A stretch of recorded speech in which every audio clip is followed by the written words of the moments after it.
বিসমিল্লাহির রহমানির রহিম। লা ইলাহা ইল্লা আনতা সুবহানাকা ইন্নী কুনতু মিনাজ জালিমিন। এই আয়াতের খতমকে খতমে ইউনুস বা খতমে শেফাও বলা হয়। এটা পবিত্র কোরআনের আয়াত।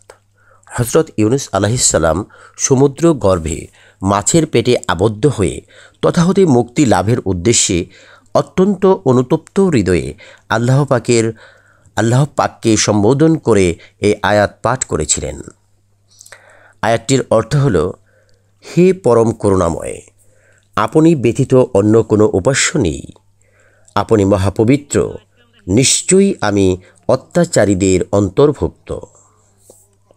এই আয়াতের বদৌলতে ইউনুস আলাইহিসসালাম সেই ভয়ঙ্কর অবস্থা হতে মুক্তি লাভ করেছিলেন।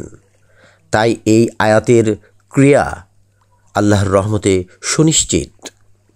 ফজিলত: দৈনিক এই আয়াত শরীফ 1000 বার পাঠ করলে হালাল রুজি বৃদ্ধি হয়ে থাকে।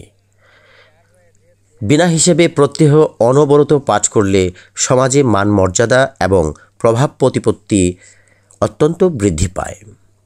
কয়েকজন লোক একত্র হয়ে 1,00,000 বার এই আয়াত পাঠ করলে দুরারোগ্য ব্যাধি নিরাময় হয়।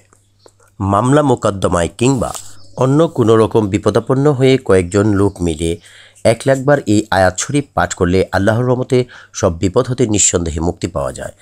এক কথায় বলতে গেলে মানুষের যে কোনো রকম বিপদ আসুক না কেন, পাক পবিত্র অবস্থায় এবং খালিস অন্তরে 1,00,000 বার এই দোয়া পাঠ করে আল্লাহ পাকের নিকট মোনাজাত করলে তিনি বিপদসমূহ দূর করে দেন।